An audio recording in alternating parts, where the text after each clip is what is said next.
Praise the Lord. ஆண்டவருடைய பரிசுத்த நாமத்துக்கு ஸ்தோத்திரம் உண்டாவதாக. கடந்த 3 நாளாக நம்மை பாதுகாத்து இந்த 4வது மாதத்துக்குள் நம்மை கொண்டு வந்த ஆண்டவருக்கு நன்றி செலுத்தி நாம் தேவனுடைய செய்திக்குள்ளாக நாம் கடந்து செல்வோம். எங்களை அதிகமாக நேசிக்கிற மகா பரிசுத்தமுள்ள அப்பா, கடந்த 3 மாதங்களும் நீர் எங்களை அருமையாக பாதுகாத்து பராமரித்து ஆசீர்வதித்து இந்த 4வது மாதத்துக்குள் நீர் எங்களை கொண்டு வந்த தயவுக்காக நாங்கள் உமக்கு நன்றி செலுத்துகிறோம். இந்த 4வது மாதத்தின் முதல் நாளிலே இருந்து 30 நாட்களையும் உம்முடைய பரிசுத்த கருத்துக்குள்ளாக ஒப்பு கொடுக்கிறோம். விசேஷமாக இந்த உபவாச தினங்களை கடந்து வரக்கூடிய நாங்கள் உம்முடைய பாடுகளையும் உம்முடைய மரணங்களையும் உம்முடைய உயிர்த்தெழுதலையும் நாங்கள் சிந்திக்கும்படியாக எங்களுக்கு ஒரு நல்ல காலகட்டத்தை நீர் உருவாக்கி தந்ததற்காக நாங்கள் உமக்கு நன்றி செலுத்துகிறோம். ஆண்டவரே, தொடர்ந்து இந்த மாதம் முழுவதும் உம்முடைய பிரசன்னம் எங்களை ஆண்டு வழி நடத்துவதாக, எங்களுடைய சிலுவையின் தியானமும் உயிர்த்தெழுதலின் வல்லமையும் எங்களை உமக்காக உயிருள்ள விசுவாசிகளாக மாற்ற கடவுது. இயேசுவின் நாமத்தினால வேண்டிக் கொள்கிறோம், ஜீவனுள்ள பிதாவே, ஆமென். ஆண்டவருடைய பரிசுத்த நாமத்துக்கு ஸ்தோத்திரம் உண்டாவதாக. ஒரு சிறு பாடலை பாடி நாம் ஆண்டோட வசனத்துக்குள்ளாக நாம் கடந்து செல்வோம். ஏசாயா 53ஆம் அதிகாரம் 6-8 முடிய, நாம் எல்லாரும் ஆடுகளைப் போல வழி தப்பி திரிந்து அவனவன் தன் வழியிலே போனோம். கர்த்தரோ நாம் எல்லாருடைய அக்கிரமத்தையும் அவர் மேல் விழ பண்ணினார். அவர் நெருக்கப்பட்டும் ஒடுக்கப்பட்டும் இருந்தார், ஆனாலும் தம்முடைய வாயை அவர் திறக்கவில்லை. அடிக்கப்படும்படி கொண்டு போகப்படுகிற ஒரு ஆட்டுக்குட்டியை போலவும், தன்னை மயிர் கத்தரிக்கிறவனுக்கு முன்பாக சத்தமிடாதிருக்கிற ஆட்டை போலவும் அவர் தம்முடைய வாயை திறவாமல் இருந்தார். இடுக்கணிலும் நியாய தீர்ப்பிலும் இருந்து அவர் எடுக்கப்பட்டார். அவருடைய வம்சத்தை யாரால் சொல்ல முடியும்? ஜீவனுள்ளோருடைய தேசத்தில் இருந்து அறுப்புண்டு போனார். என் ஜனத்தின் மீறுதலின் நிமித்தம் அவர் பாதிக்கப்பட்டார். எப்படி நான் பாடுவேன், என்ன சொல்லி நான் துதிப்பேன்? உம்மை எப்படி நான் பாடுவேன்,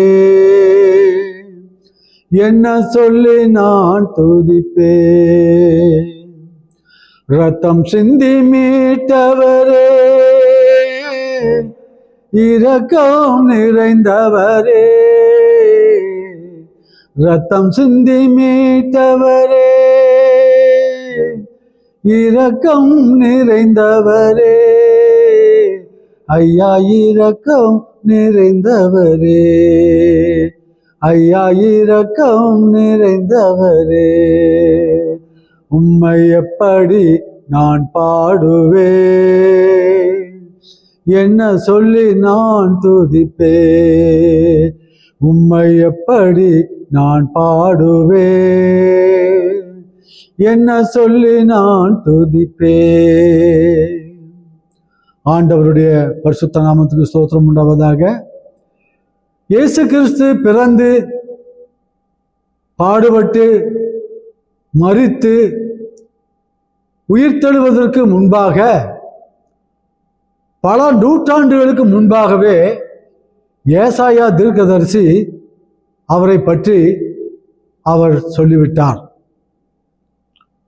பாருங்கள், ஆண்டவருடைய வார்த்தைகள் 7 தரம் மண்குகையிலே உருக்கி புடமிடப்பட்ட சுத்த பொன்னாக இருக்கிறது என்று வேதவசனம் சொல்லுகிறது. ஆகவே தேவனுடைய சரித்திரம் எல்லாம் அதிகாரப்பூர்வமாகவும் ஆக்கப்பூர்வமாகவும் எழுதப்பட்டிருக்கிறது. அவைகளில் ஒன்றாகிலும் ஜோடி இல்லாமல் இல்லை. எல்லா வசனங்களுக்கும் ஏற்ற ஜோடியான வசனங்களை ஆண்டவர் நமக்கு கொடுத்திருக்கிறார். என்ன சொல்கிறார்? அவர் நெருக்கப்பட்டும் ஒடுக்கப்பட்டும் இருந்தார், ஆனாலும் தம்முடைய வாயை திறக்கவில்லை.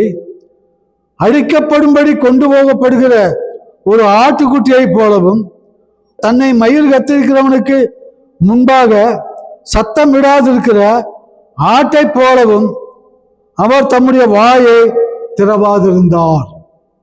ஆண்டவராகிய இயேசு கிறிஸ்து மனுகுலத்தினுடைய பாவங்களை எல்லாம் சுமந்து தீர்ப்பதற்காக அவர் தன்னை எப்படியெல்லாம் ஒப்பு கொடுக்க வேண்டியதா இருந்தது என்பதை இந்த வசனங்கள் நமக்கு சொல்லுகின்றன. பாருங்கள், நெருக்கப்பட்டார், ஒடுக்கப்பட்டார். அந்த நெருக்கத்தின் மத்தியிலும் ஒடுக்கத்தின் மத்தியிலும் துன்பத்தின் மத்தியிலும் தம்முடைய வாயை அவர் திறவாமல் இருந்தார். பிரதான ஆசாரியர்கள், வேத பாரகர்கள் அவரை நியாய சங்கத்திலே நிறுத்த வைத்து அநேக கேள்விகளை அவரிடத்திலே கேட்கும்போது அவர் ஒரு கேள்விக்கும் ஒரு பதிலும் சொல்லாதபடி அப்படியே மௌனமாக நின்றிருந்தார். அவர்கள் ஒரு 100-200 வார்த்தைகள் பேசிய பின்பு இவர் மாறு உத்தரவாக ஒரு வார்த்தை அல்லது 2 வார்த்தைகள் மாத்திரம் மாறு உத்தரவு சொன்னார். அப்படியாக கர்த்தராகிய இயேசு கிறிஸ்து நம்முடைய அக்கிரமங்களை தன்மேல் எடுத்துக்கொண்டு நம்முடைய பாவங்களை தன்மேலே சுமந்து கொண்டு நாம் அக்கிரமக்காரராக நினைக்கக்கூடிய இடத்திலே அவர் தன்னை அக்கிரமக்காரராக நிறுத்தி நம்முடைய பாவங்களையும் சாபங்களையும் அவர் தன்மேலே சுமந்து கொண்டார். அடிக்கப்படுகிற ஆட்டுக்குட்டியை போல அவர் என்ன செய்தார் என்றால், தேவனுக்கு முன்பாக அவர் மயிர் கத்தரிக்கிறவனுக்கு முன்பாக சத்தமிடாது இருக்கிற ஆட்டுக்குட்டியை போல அமைதியின் சொரூபமாக அவர் அந்த இடத்துல இருந்தார். பிரச்சனை நேரங்களிலே, சோதனை நேரங்களிலே, பாடுகள் நிறைந்த நேரங்களிலே விசுவாசிகளாகிய நாமும் கூட இப்படி வாயை திறவாமல் அதிகமாய் பேசாமல் அமைதி காப்போம் என்று சொன்னால் நம்முடைய வார்த்தைகளினாலே பாவம் செய்ய மாட்டோம், நம்முடைய செயல்களினாலே பாவம் செய்ய மாட்டோம், நம்முடைய சிந்தனைகளினாலே தேவனை விட்டு தூரமாய் போக மாட்டோம். ஆகவே இயேசு கிறிஸ்துவனுடைய அமைதி ஒரு அர்த்தமுள்ள அமைதி. அவரிடத்திலே இருந்து அந்த அமைதியையும் அந்த சாந்தத்தையும் அந்த நிதானத்தையும் நாம் கற்றுக்கொள்ள முடியும். பாருங்கள், மயிர் கத்தரிக்கிறவனுக்கு முன்பாக சத்தமிடாதிருக்கிற ஆட்டை போல தன்னை துன்பப்படுத்தின, அடித்த, உதைத்த, முகத்திலே காரி துப்பின பரிசேயர், வேதபாரகர்கள், ஆசாரியர்களுக்கு முன்பாக அவர் எவ்வளவு மௌனமாயிருந்தார் என்று பாருங்கள். பிரியமானவர்களே, இந்த அமைதி என்பது ஒரு மிகவும் அருமையான ஒரு சுபாவமாகும். ஒரு கிறிஸ்தவனை கிறிஸ்தவனாக அலங்கரிப்பதிலே அந்த அமைதி என்று சொல்லப்பட்ட அந்த காரியம் அது பெரும் பங்கை வகிக்கக்கூடியதாக இருக்கிறது. இன்றைக்கு விசுவாசிகளை பார்க்கிறோம், ஊழியக்காரர்கள் ஊழியக்காரிகளை பார்க்கிறோம், விதவிதமான மக்களை பார்க்கிறோம். படபட படபடபட என்று பட்டாசு போல வெடிக்கிற மக்களையும் பார்க்கிறோம். யானை வெடி, குதிரை வெடி, சரவெடி போல ரொம்ப ஓவராக குதிக்கிற மக்களையும் பேசுகிறோம். என்ன நடந்தாலும் அமைதியாக, பொறுமையாக, நிதானமாக நடந்து கொள்ளுகிற மக்களையும் பார்க்கிறோம்.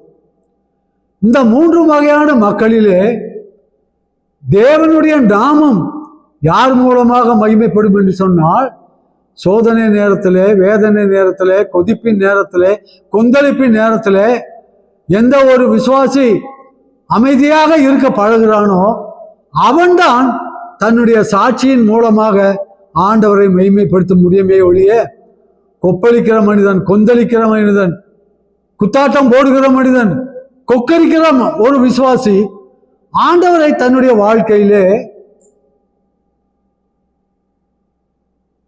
அவரை மகிமைப்படுத்த முடியாது. பிரதான ஆசாரியர்கள் கேட்கிறார்கள், ராஜா கேட்கிறார், ஏரோது கேட்கிறான், இந்த ஜனங்கள் எல்லாரும் உன்னை குறித்து இவ்வளவு குற்றங்களை உண்மையில் சுமத்துகிறார்களே, இதை குறித்து நீ ஒன்றும் சொல்லுகிறது இல்லையா என்று பிலாத்து கேட்கும் பொழுது இயேசு அதற்கு கூட அமைதியாக நின்றார். பிரியமானவர்களே, பேச வேண்டிய ஒரு சில காலகட்டத்தில் சுருக்கமாகவும் ஸ்ட்ராங்காகவும் அவர் பேசினார். மற்ற நேரங்களிலே அவர் அமைதி காத்து தேவனுடைய பிரசன்னத்தையும் தேவனுடைய வல்லமையும் தேவனுடைய சாட்சியையும் அவர் காத்து கொண்டார். ஆகவே இந்த கல்வாரி தியான நாட்களிலே இன்றைக்கு நாம் எல்லாரும் கர்த்தருடைய பிள்ளைகள், விசுவாசிகள், ஊழியக்காரர்கள் என்று சொல்லுகிற நாம் அதிகமாக அமைதியா இருக்க பழகினாலே அது ஆண்டவருக்கு மகிமையான சாட்சியாக இருக்கும்.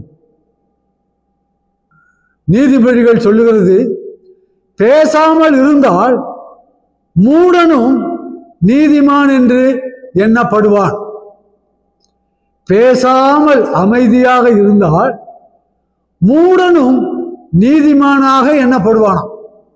ஆகவே பேச்சு என்பது ஒரு மனிதனுடைய காரியங்களை அது சுட்டி காட்டுகிறதாக காணப்படுகிறது.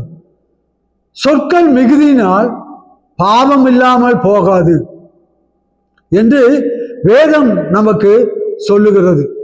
ஆகவே ஆண்டவர் பேசுவதற்கு வாயை கொடுத்திருக்கிறார். அதிலே எலும்பில்லாமல் நமக்கு நாவை கொடுத்திருக்கிறார். எலும்பில்லாத நாக்கு எப்படி என்றாலும் பேசலாம் என்று சொல்லிக்கொண்டு நாம் நம்முடைய வாயையும் நாக்கையும் அளவுக்கு மிஞ்சி உபயோகப்படுத்தினால் நாம் ஆண்டவருடைய பிள்ளையாக இருக்க முடியாது, ஆண்டவரை காட்ட முடியாது. அதைத்தான் இயேசு கிறிஸ்து துன்ப நேரத்திலே, துயர நேரத்திலே, பாடுகள் நிறைந்த நேரத்திலே, அடியும் உதையும் விழுந்த நேரத்திலே, முகத்திலே காரி துப்பின நேரத்திலே அவர் அமைதியாக இருந்தார். இப்படிப்பட்ட ஒரு சுபாவத்தை நாம் ஆண்டவரிடத்திலே கேட்டு பெற்றுக்கொண்டால், அமைதியா இருந்தால் 50% நாம் தானாக பரிசுத்தமாகி விடுகிறோம். மீதி 50% தேவையான நேரத்தில் நாம் மட்டும் தேவையான பதில்களை மாத்திரம் பேச பழகி கொள்ள வேண்டும்.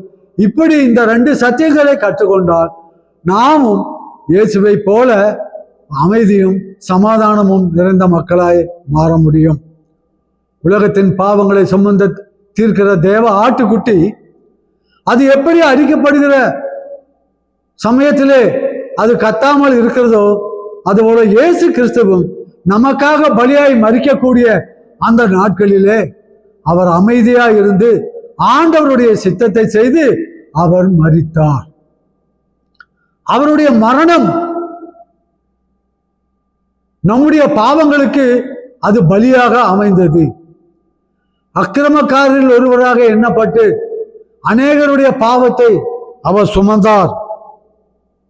நாம் எல்லாரும் ஆடுகளைப் போல வழி தப்பித்திருந்து அவனவன் தன் வழியிலே போனோம். கர்த்தரோ நாம் எல்லாருடைய அக்கிரமத்தையும் அவர் மேல் விழ பண்ணினார். நாம் எல்லாருடைய பாடுகளையும் தன்மேலே ஏற்றுக்கொண்டார். இது இயேசு கிறிஸ்துவனுடைய ஒரு விசேஷித்த சுபாவம். ஆனால் நாம் மற்றவர்களுடைய பாவங்களை நம்மேல் சுமந்து கொள்வதில்லை. ஏன்?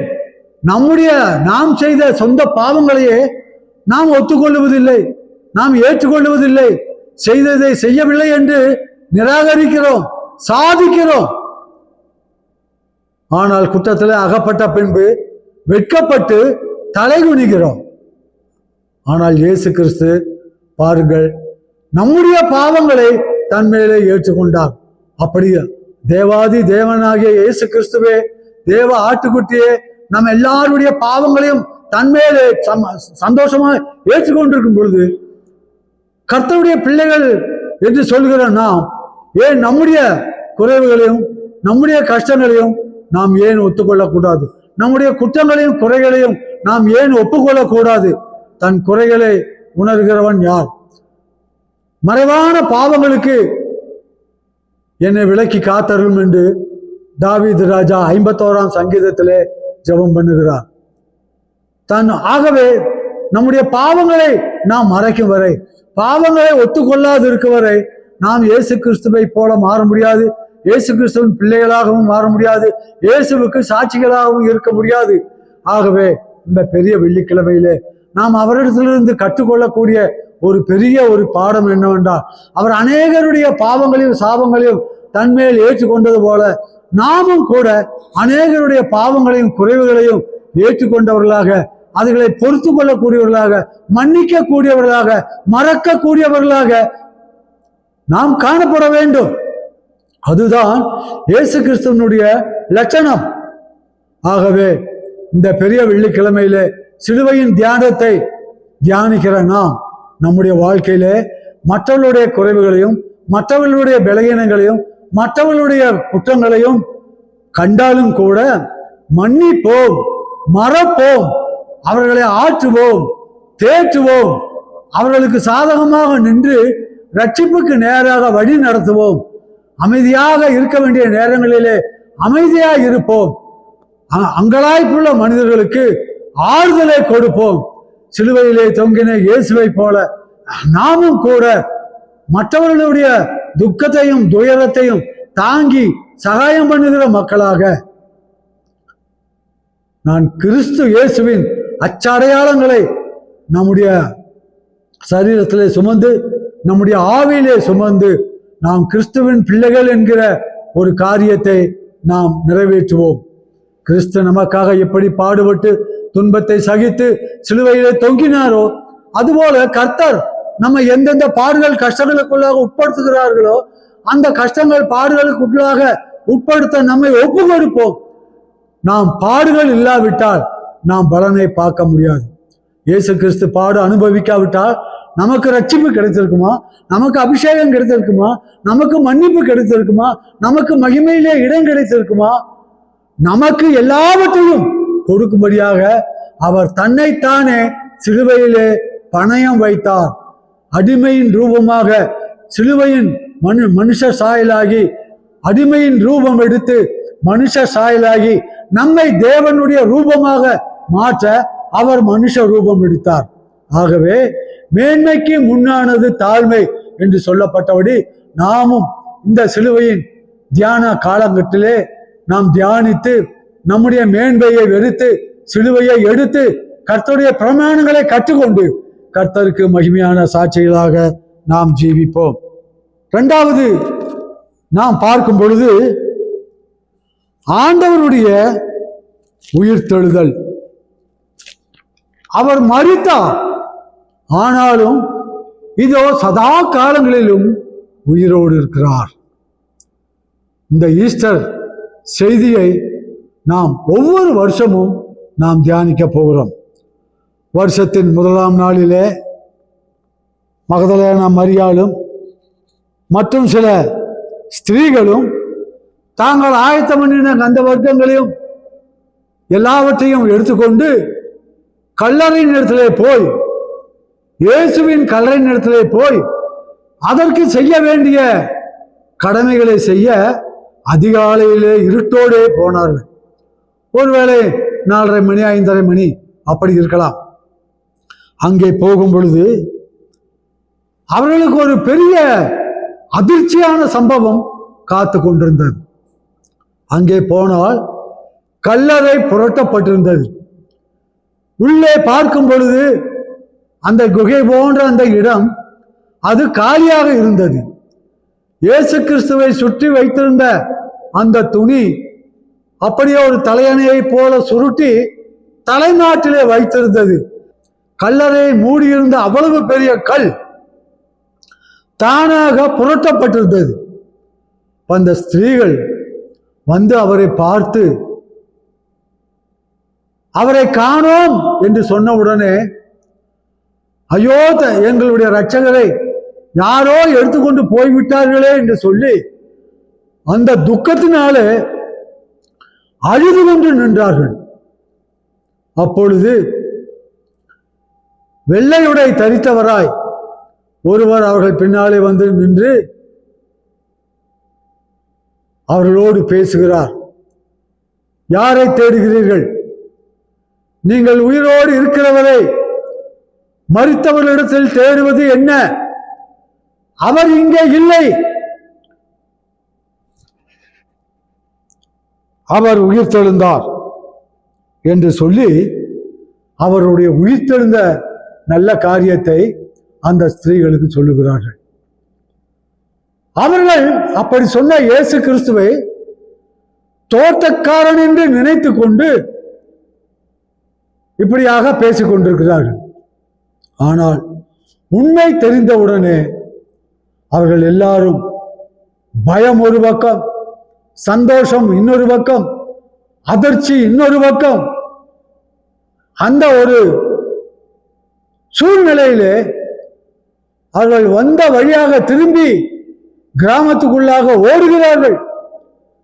சீஷர்களை சந்திக்கிறார்கள்.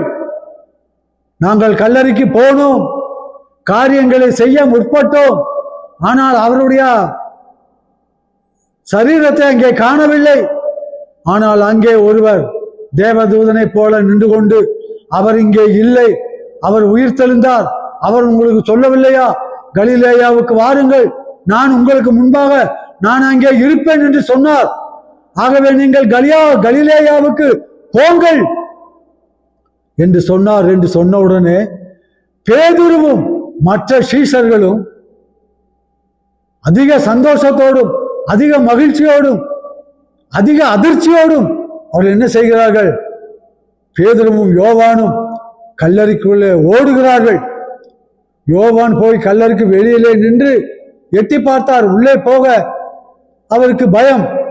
ஆனால் பேதுரு வந்து கல்லறைக்கு உள்ளேயே ஓடி போய் இயேசுவினுடைய சரீரத்தை காணாமல் அவர் உயிரோடு எழுந்தார் என்று சொல்லி திரும்பி வந்து எல்லா சீஷர்களுக்கும், எல்லா ஊராருக்கும், ஜனத்தாருக்கும், உறவினர்களுக்கும் இயேசு உயிர்த்தெழுந்தார் என்று சொல்லி உயிர்த்தெழுதலின் பிரசங்கத்தை ஆரம்பித்தார். அந்த உயிர்த்தெழுதலின் பிரசங்கத்தை ஆரம்பித்த அந்த பேதுருவின் மூலமாகத்தான் ஆண்டவர் சபையை கட்ட ஆரம்பித்தார். அருமையானவர்களே, இயேசு வந்தார், வாழ்ந்தார், அற்புதங்களை செய்தார் என்பது மாத்திரமல்ல, சர்வலோகத்தின் பாவத்துக்காக தன்னையே அவர் பலியாக ஒப்பு கொடுத்தார். அவர் ஒப்பு கொடுத்து அவர் அப்படியே செத்து மண்ணோடு மண்ணாக போகவில்லை. தாம் சொன்னபடியே 3ஆம் நாளிலே உயிரோடு எழுந்தார். உயிரோடு எழுந்து ரகசியமாக அவர் பரலோகத்துக்கு போய்விடவில்லை. 40 நாட்கள் இந்த பூலோகத்திலே சுற்றி திரிந்து சீஷர்களுக்கும் சீஷிகளுக்கும் அநேக ஜனங்களுக்கும் அநேக இடங்களுக்கும் கிட்டத்தட்ட 40 ஜனங்களுக்கும் அதிகமாக தன்னை வெளிப்படுத்தி அதற்கு பின்பு 40வது நாள் எல்லா சீஷர்களும் ஜனங்களும் காணும்படியாக அப்படியே அந்தரத்திலே அவர் உயிரோடு அவர் எடுத்துக்கொள்ளப்பட்டார். பிரியமானவர்களே, இயேசு வந்தார், வாழ்ந்தார், அற்புதங்களை அடையாளங்களும் செய்து அநேக துன்பங்களிலும் கஷ்டங்களிலும் அகப்பட்ட மக்களை அவர் உயிர்ப்பித்தார். அநேகருக்கு நல்ல வாழ்க்கையும் அற்புதங்களையும் அடையாளங்களும் செய்தார். அதே சமயத்தில் நன்மை செய்கிறவராக சுற்றி திரிந்தார் என்று வேதம் சொல்லுகிறபடி இந்த மாதிரி அநேக நன்மைகளை செய்த அவர் பாவிகள், துரோகிகள் ஆகிய நமக்கு தன்னுடைய ஜீவனை பணயமாக வைத்து அவர் ரட்சிப்பை தெரிந்து கொண்டார், நமக்கு அளித்தார். இலவசமாக ரட்சிப்பை சிலுவையிலே சம்பாதித்து வைத்தார். 3ஆம் நாளிலே உயிரோடு எழுந்து மரித்தோர் உயிர்த்தெழுதல் உண்டு என்பதை நிரூபிக்கத்தக்கதாக உயிர்த்தெழுதலின் முதல் பங்காக அவரே முதலாக உயிரோடு எழுந்து ஆண்டவருடைய சத்திய வேதத்தை அவர் நிறைவேற்றினார். ஆம் அருமையானவர்களே, அவர் வந்ததினால் மாத்திரமல்ல, மரித்ததினால் மாத்திரமல்ல, மூன்றாம் நாளிலே உயிரோடு எழுந்ததின் நிமித்தமாகத்தான் அவரை கர்த்தாதி கர்த்தராக, ராஜாதி ராஜனாக, ஜெயம் சிறந்த வீரராக, யூதா கோத்திரத்து சிங்கமாக நாம் அவரை வைத்து வழிபடுகிறோம். அவர் அத்தனையெல்லாம் அற்புதங்களை செய்தும் மூன்றாம் நாளிலே உயிரோடு வராவிட்டால் இந்த உலகம் அவரை தெய்வமாக ஏற்றுக்கொள்ளாது. ஏன் நீங்களும் நானும் கூட நாம் அவரை தெய்வமாக ஏற்றுக்கொள்ள மாட்டோம். எத்தனையோ மகான்கள் வந்தார்கள், பக்தர்கள் வந்தார்கள், தெய்வமாக மனிதர்களிலாலே கும்பிடப்பட்டவர்கள் வந்தார்கள், வாழ்ந்தார்கள், என்னென்னமோ செய்தார்கள். ஆனால் மரித்தார்கள். அவர்கள் திரும்ப வந்த சரித்திரமே நம்ம இந்தியாவிலே கிடையாது, ஃபாரின்லேயும் கிடையாது. இந்தியாவில் உள்ள தெய்வங்களை நினைத்துப்பார்கள், எங்கிருந்து வந்தார்கள் என்பதற்கும் அத்தியாயம் கிடையாது. கடைசியில் எங்க போய் முடிந்தார்கள் என்பதற்கும் சான்று கிடையாது. ஆனால் கர்த்தராகிய இயேசு கிறிஸ்துவினுடைய பிறப்புக்கு முன்பாகவே அவரை குறித்து 1000 வருஷங்களுக்கு முன்பாக நம்முடைய வேதம் நமக்கு தெள்ள தெளிவாக அவர் வருவார், அவர் மரிப்பார், அவர் உயிர்ப்பார், சர்வலோகத்துக்கும் தன்னுடைய ரட்சிப்பை அளிப்பார் என்று வேதத்திலே அவர் வந்து மரித்து உயிரோடு எழுவதற்கு முன்பாகவே சொல்லப்பட்டிருக்கிறது. ஆகவே எந்த மதமாக இருந்தாலும் நம்மை ரட்சிக்க போறதில்லை. கர்த்தராகிய இயேசு கிறிஸ்து ஒருவரே அவர் நம்மை ரட்சிக்க போகிறார். உயிர்த்தெழுந்த இயேசு கிறிஸ்து நம்முடைய வாழ்க்கையிலே இருக்கிறார் என்றால் நாமும் செத்துப்போன கிறிஸ்தவ வாழ்க்கையை நம்ம வாழ்ந்து கொண்டிருக்க கூடாது. உயிரோடு இருக்கிற வாழ்க்கை வாழ வேண்டும். உயிர்த்தெழுந்த கிறிஸ்தவ வாழ்க்கை வாழ வேண்டும். பாவத்துக்கு செத்து நீதிக்கு பிழைத்து நாம் ஆண்டவருக்குள்ளே பிழைத்திருக்கிறவர்களாக நம்மை காட்ட வேண்டும் என்று சொன்னால் உலகத்துக்கும் மாம்சத்துக்கும் பிசாசுக்கும் செத்து நீதிக்கும் நேர்மைக்கும் பரிசுத்தத்துக்கும் நம்ம வாழ்ந்து காட்ட வேண்டும். தேவனுக்கு சாட்சியாக வாழ்கிற நமக்கும் கூட அநேக பிரச்சனைகள், சோதனைகள், தட்டு தடுங்கல்கள் சாத்தான் கொண்டு வரத்தான் செய்கிறான். ஆனால் உயிர்த்தெழுந்த தேவனை ஆராதிக்கிற நான் விழுந்தாலும் எழுந்திருப்பேன், நீதிமான் 7 முறை விழுந்தாலும் அவன் எழுந்திருப்பான் என்று சொன்னபடி நம்முடைய வாழ்க்கையிலே அவ்வப்போது சில சர்க்கல்களும் சில தவறுகளும் நேரிட்டாலும் அப்படியே நம்ம படுத்துவிடக் கூடாது. மறுபடியுமாக எழும்பி இயேசுவின் ரத்தத்தினாலே நம்மை கழுவிக்கொண்டு மறுபடியும் சிறந்த சாட்சிகளாக, உற்சாகமான சாட்சிகளாக, உயிருள்ள சாட்சிகளாக, தேவனுக்கு மகிமையான சாட்சிகளாக, மகத்துவம் உள்ள சாட்சிகளாக ஜீவிப்போம். பேதுரு எவ்வளவு பெரிய ஒரு நல்ல சீசனாக இருந்தாலும் கூட இவனும் இயேசுவினுடைய சீசன்தான் என்று ஸ்திரீகள் சொல்லும் பொழுது 2-3 இடத்துல அவர் இல்லை இல்லை இல்லை நான் அவனை அறியேன் என்று சொல்லி அப்பட்டமாக இயேசுவை மறுதலித்தார். ஆனால் அவர் கண்ணீர் விட்டு மனம் திரும்பி ஆண்டவரை நோக்கி பார்க்கும் பொழுது ஆண்டவர் அவரை மாற்றினார். எந்த ஆண்டவரை அவர் மறுதலித்தாரோ அந்த ஆண்டவரை உயிருள்ள தேவனாக அவர் நிரூபித்தார். உயிரோடு இருக்கும் நாளெல்லாம் கர்த்தருக்கு சாட்சியாக மாறினார். அநேக வருஷங்கள் ஆண்டவருக்கு சாட்சியாக இருந்து இரத்த சாட்சியாக மரித்தார். ஓடி ஒளிந்த ஒரு மனிதர் இன்றைக்கு கிறிஸ்துவுக்கு இரத்த சாட்சியாக தன்னை ஒப்பு கொடுத்து பேதுரு மரித்தார். அவரை குண்டாந்தடியினாலே அடித்து கொன்றார்கள் என்று சொல்லுகிறார்கள். அப்படிப்பட்ட நேரத்திலும் அவர் கர்த்தருக்கு சாட்சியாக நின்றார். ஆகவே இயேசு கிறிஸ்துவை நாம் அறிந்தது மாத்திரமல்ல, அவரை ஏற்றுக்கொண்டது மாத்திரமல்ல, அவராலே அபிஷேகம் பண்ணப்பட்டு அவருக்காக வாழ்வது மாத்திரமல்ல, ஒவ்வொரு நாளிலும் உயிர்த்தெழுந்த வாழ்க்கை வாழ வேண்டும். பாவத்துக்கு செத்து நீதிக்கு பிழைத்து தேவனுடைய பிள்ளைகள் என்பதை நாம் சாத்தானுக்கும் சாத்தானின் பிள்ளைகளுக்கும் சமுதாயத்துக்கும் அறிவிக்கக்கூடிய அளவுக்கு உயிர்த்தெழுந்த பிள்ளைகளாக வாழ்வோம். உயிருள்ள சாட்சிகளாக இருப்போம். தேவனை மகிமைப்படுத்துவோம். Let the meditation of the cross and the resurrection of Jesus Christ make every one of us a meaningful Christians, a wonderful testimonies for the glory of God. ஆகவே ஆண்டவருடைய சிலுவை தியானமும் அவருடைய உயிர்த்தெழுதலும் நம்மை உலகத்துக்கு ஒரு அர்த்தமுள்ள சாட்சிகளாய் மாற்றுவதாக. இயேசு கிறிஸ்துவுடைய நாமம் வாழ்க, அவருடைய நாமம் மகிமைப்படுவதாக. இன்னும் அநேக மக்களுக்கு அவர் ரட்சிப்பையும் அபிஷேகத்தையும் தருவதாக. இந்த உயிர்த்தெழுதல் திருநாள் உன்னுடைய வாழ்க்கையிலே உன்னை உயிர்ப்பிக்க வைத்த ஒரு திருநாளாக மாறட்டும். கர்த்தர் நம்மை ஆசீர்வதிப்பாராக. ஆமென். அப்படியே நாம் ஜெபித்து முடிப்போம். எங்களை அதிகமாக நேசிக்கிற ஆண்டவரே, இந்த உயிர்த்தெழுந்த திருநாளிலே எங்களுக்கு ஒரு நல்ல வார்த்தையை கொடுத்ததற்காக நன்றி. அவர் மரித்தார், ஆனாலும் இதோ நான் சதா காலங்களிலும் உயிரோடு இருக்கிறேன் என்று நீர் உம்முடைய வாயினாலே சொன்னீர். நாங்களும் கூட இந்த ஆண்டவரை உலகத்துக்கு மரித்தவர்களாகவும் உமக்காக உயிர்த்தவர்களாகவும் உமக்காக ஜீவனுள்ள சாட்சிகளாகவும் உம்மை எந்த நிலைமையிலும் மறுதளிக்காத மக்களாகவும் எல்லா சூழ்நிலையிலும் உம்மை போல அமைதியாக இருந்து நாங்கள் ஆண்டவருடைய பிள்ளைகள், நாங்கள் வல்லமையுள்ளவர்கள், நாங்கள் மகத்துவமானவர்கள், சர்வ வல்லமையுள்ள தேவனுடைய பிள்ளைகள் என்பதை உலகம் காணும்படியாக அமைதியும் அன்பும் சமாதானமும் உள்ள மக்களாக, உயிர்த்தெழுதலின் ஆவியை அனுபவிக்கிற மக்களாக எங்களை மாற்றும். எந்தெந்த வாழ்க்கையிலே எந்தெந்த பாகங்களிலே செத்துப்போன காரியங்கள் எங்களிடத்தில் காணப்படுகிறதோ உம்முடைய உயிர்த்தெழுதலின் வல்லமை எங்களுடைய ஆவி ஆத்மாவை தொட்டு உமக்கு மகிமையான சாட்சியாய் மாற்றுவதாக.